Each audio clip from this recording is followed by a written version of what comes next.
ನಮಸ್ಕಾರ Karnataka and welcome to my channel fashion cooking with love.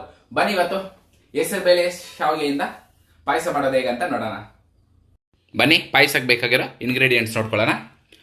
1 ಕಪ್ಪು ಹೆಸರು ಕಾಳು ತಗೊಂಡಿದ್ದೀನಿ, 1 ಕಪ್ಪು ಸೇಮಿಯಾ ತಗೊಂಡಿದ್ದೀನಿ, 1 ಕಪ್ಪು ಬೆಲ್ಲ ತಗೊಂಡಿದ್ದೀನಿ, ಗೋಡಂಬಿ ದ್ರಾಕ್ಷಿ ಬೇಕಾದಷ್ಟು ತಗೊಂಡಿದ್ದೀನಿ, ಒಂದು ಅರ್ಧ ಕಪ್ಪಷ್ಟು ಹಾಲು ಪೌಡ್ರ್ ತಗೊಂಡಿದ್ದೀನಿ, ಬಾದಾಮಿನ ನೈಟೇ ನೆನೆಸ್ಕೊಂಡು ಚಿಪ್ಪೆ ತೆಗೆದು ಇಟ್ಕೊಂಡಿದ್ದೀನಿ, ತುಪ್ಪ 1 ಬೌಲ್ ತುಂಬ ತಗೊಂಡಿದ್ದೀನಿ, ಒಂದು 3 ಏಲಕ್ಕಿ, ರುಚಿಗೆ ತಕ್ಕಾದಷ್ಟು ಒಂಚೂರು ಉಪ್ಪು ತಗೊಂಡಿದ್ದೀನಿ. ಬನ್ನಿ ಈಗ ಮಾಡೋದು ಹೇಗಂತ ನೋಡೋಣ.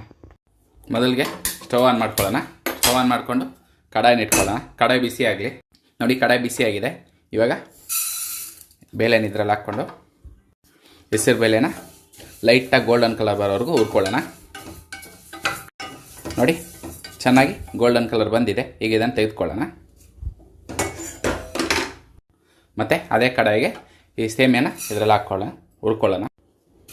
ಚೆನ್ನಾಗಿ ಇದನ್ನು ಹುರ್ಕೊಳ್ಳೋಣ. ಈ ಸೇಮಿಯಾ ಹುರ್ಕೊಳ್ಳೋಕ್ಕೆ 1 ಟೇಬಲ್ ಸ್ಪೂನಷ್ಟು ತುಪ್ಪನ ಹಾಕ್ಕೊಳ್ಳೋಣ. ತುಪ್ಪ ಹಾಕ್ಕೊಂಡು ಚೆನ್ನಾಗಿ ಹುರ್ಕೊಳ್ಳೋಣ. ನೀವೇನಾದರೂ ಇದೇ ಮೊದಲ ಬಾರಿಗೆ ನಮ್ಮ ಯೂಟ್ಯೂಬ್ ಚಾನಲ್ ನೋಡ್ತಿದ್ರೆ ಲೈಕ್ ಮಾಡಿ, ಕಮೆಂಟ್ ಮಾಡಿ, ಫ್ರೆಂಡ್ಸ್ ಆ್ಯಂಡ್ ಫ್ಯಾಮಿಲಿ ಜೊತೆ ಶೇರ್ ಮಾಡಿ. ಈ ಸಿಂಪಲ್ ಆದ ರೆಸಿಪಿಯನ್ನು ಮನೇಲಿ ನೀವು ಟ್ರೈ ಮಾಡಿ ನೋಡಿ, ಹೇಗಿದೆ ಅನ್ನೋದು ಕಮೆಂಟ್ ಮೂಲಕ ತಿಳಿಸೋದನ್ನು ಮಾತ್ರ ಮರಿಬೇಡಿ. ನೋಡಿ ಇದು ಗೋಲ್ಡನ್ ಕಲರ್ ಬಂದಿದೆ. ಇದನ್ನು ತೆಕ್ಕೊಳ್ಳೋಣ. ಬನ್ನಿ ಈಗ ಇದೇ ಕಡಾಯಿಗೆ ಒಂದು 4 ಟೇಬಲ್ ಸ್ಪೂನಷ್ಟು ತುಪ್ಪನ ಹಾಕ್ಕೊಳ್ತೀನಿ. ನೋಡಿ ಚೆನ್ನಾಗಿ ತುಪ್ಪ ಕಾದಿದೆ. ಈಗ ಈ ಗೋಡಂಬಿ ದ್ರಾಕ್ಷಿನ ಇದರಲ್ಲಿ ಹಾಕ್ಕೊಂಡು ಚೆನ್ನಾಗಿ ಹುರ್ಕೊಳ್ಳೋಣ. ನೋಡಿ ಚೆನ್ನಾಗಿ ಗೋಲ್ಡನ್ ಕಲರ್ ಬಂದಿದೆ. ಇದನ್ನು ತೆಗೆದಿಟ್ಕೊಳ್ಳೋಣ.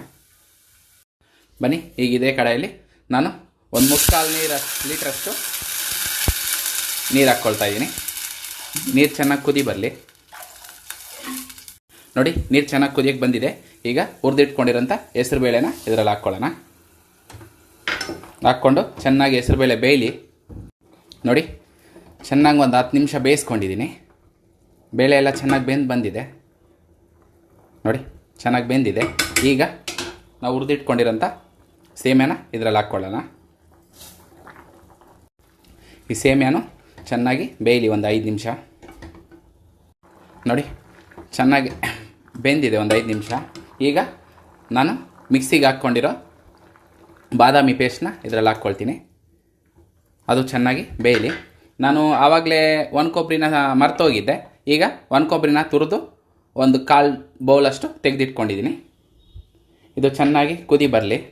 ನೀವು ಬಾದಾಮಿ ಇಲ್ಲ ಅಂದರೆ ಕಸ್ಟರ್ಡ್ ಪೌಡ್ರನ್ನ ಕೂಡ ಯೂಸ್ ಮಾಡ್ಬೋದು. ಮಿಲ್ಕ್ ಪೌಡ್ರನ್ನ ನೀರು ಹಾಕಿ ಕಲಸಿಟ್ಕೊಂಡಿದ್ದೀನಿ. ನೀವು ಬೇಕಾದರೆ ಮಿಲ್ಕನ್ನು ಕೂಡ ಯೂಸ್ ಮಾಡ್ಕೋಬೋದು. ನೋಡಿ ಚೆನ್ನಾಗಿ ಕುದೀತದೆ. ಈಗ ಕಲಸಿಟ್ಕೊಂಡಿರೋಂಥ ಮಿಲ್ಕ್ ಪೌಡ್ರನ್ನ ಇದರಲ್ಲಿ ಹಾಕ್ಕೊಳ್ಳೋಣ. ನೀವು ಮಿಲ್ಕ್ ಪೌಡ್ರ್ ಇಲ್ಲ ಅಂದರೆ ಮಿಲ್ಕನ್ನು ಕೂಡ ಹಾಕ್ಕೋಬೋದು. ನಾನು ಮಿಲ್ಕ್ ಪೌಡ್ರ್ ಇರೋದ್ರಿಂದ ಮಿಲ್ಕ್ ಪೌಡ್ರನ್ನ ಕಲಸಿ ಹಾಕ್ಕೊಳ್ತಿದ್ದೀನಿ. ನೋಡಿ ಸೇಮಿಯಾನೋ ಎಲ್ಲ ಚೆನ್ನಾಗಿ ಬಂದಿದೆ. ನೋಡಿ ಚೆನ್ನಾಗಿ ಬೆಂದಿದೆ. ಈ ಸ್ಟೇಜಲ್ಲಿ ನಾವು 1 ಕಪ್ಪು ಬೆಲ್ಲನ ಇದರಲ್ಲಿ ಹಾಕ್ಕೊಳ್ಳೋಣ. ನೀವು ಸಕ್ಕರೆ ಕೂಡ ಹಾಕ್ಕೋಬೋದು. ನಾನು ಸಕ್ಕರೆ ಬೇಡ ಅಂಥೇಳಿ ಬೆಲ್ಲನ ಹಾಕ್ಕೊಂಡಿದ್ದೀನಿ.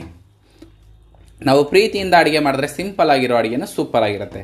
ಏನಂತೀರಾ? ನೋಡಿ ಬೆಲ್ಲ ಎಲ್ಲ ಕರಗಿ ಬರಲಿ. ನೋಡಿ ಇವಾಗಲೇ ಎಷ್ಟು ಚೆನ್ನಾಗಿ ಕಾಣಿಸ್ತಿದೆ. ನೋಡಿ ಚೆನ್ನಾಗಿ ಕುದೀತಾ ಇದೆ. ಹೆಸರು ಬೇಳೆ ಶಾವಿಗೆ ಹಾಕಿರೋದ್ರಿಂದ ಮತ್ತು ಬಾದಾಮಿನ ಪೇಸ್ಟ್ ಮಾಡಿ ಹಾಕಿರೋದ್ರಿಂದ ಟೇಸ್ಟ್ ಅಂತೂ ಸಖತ್ತಾಗಿರುತ್ತೆ. ಹೆಸರು ಬೇಳೆ ಅಂತೂ ಹೀಟ್ಗೆ ತುಂಬ ಒಳ್ಳೆಯದು. ಈ ವಾರಕ್ಕೊಂದ್ಸರಿ ಮಾಡ್ಕೊಂಡು ತಿಂದರೆ ಬಾಡಿ ಹೀಟ್ ಆಗೋದೆಲ್ಲ ಕಡಿಮೆ ಆಗುತ್ತೆ. ನೋಡಿ ಎಷ್ಟು ಕಲರ್ಫುಲ್ಲಾಗಿ ಕಾಣಿಸ್ತದೆ. ನೋಡಿ ಚೆನ್ನಾಗಿ ಕುದಿದೆ. ಈಗ ನಾವು ಹುರಿದಿಟ್ಕೊಂಡಿರೋಂಥ ಗೋಡಂಬಿ ದ್ರಾಕ್ಷಿನ ಇದರಲ್ಲಿ ಹಾಕ್ಕೊಳ್ಳೋಣ.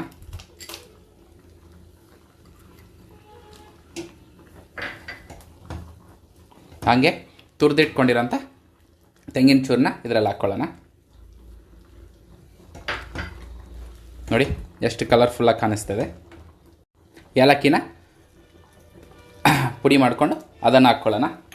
ಒಂದು 1/4 ಟೇಬಲ್ ಸ್ಪೂನು ಉಪ್ಪು ಇದು ಹಾಕ್ಕೊಳ್ಳೋಣ.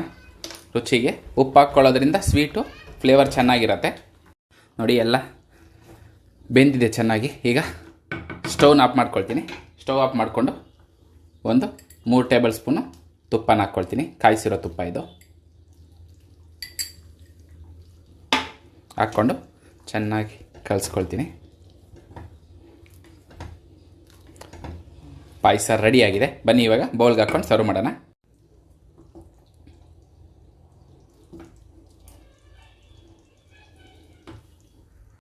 ನೋಡಿ, ಪಾಯಸ ರೆಡಿಯಾಗಿದೆ. ಬನ್ನಿ ಈಗ ಟೇಸ್ಟ್ ನೋಡೋಣ. ನೋಡಿ, ಹೆಸರುಬೇಳೆ ಶಾವಿಗೆ ಪಾಯಸ ತುಂಬ ಈಸಿಯಾಗಿ ಹೇಗೆ ಮಾಡೋದಂತ ನೋಡೋಣ. ಬನ್ನಿ ಈಗ ಈ ಪಾಯಸನ ಟೇಸ್ಟ್ ನೋಡೋಣ.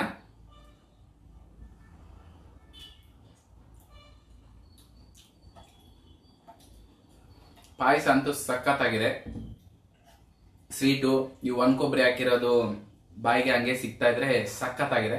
ನೀವು ಕೂಡ ನಿಮ್ಮ ಮಕ್ಕಳಿಗೆ ಮನೇಲಿ ಟ್ರೈ ಮಾಡಿ ನೋಡಿ, ಹೇಗಿದೆ ಅನ್ನೋದನ್ನ ಕಮೆಂಟ್ ಮೂಲಕ ತಿಳಿಸೋದನ್ನ ಮಾತ್ರ ಮರಿಬೇಡಿ. Thanks for watching.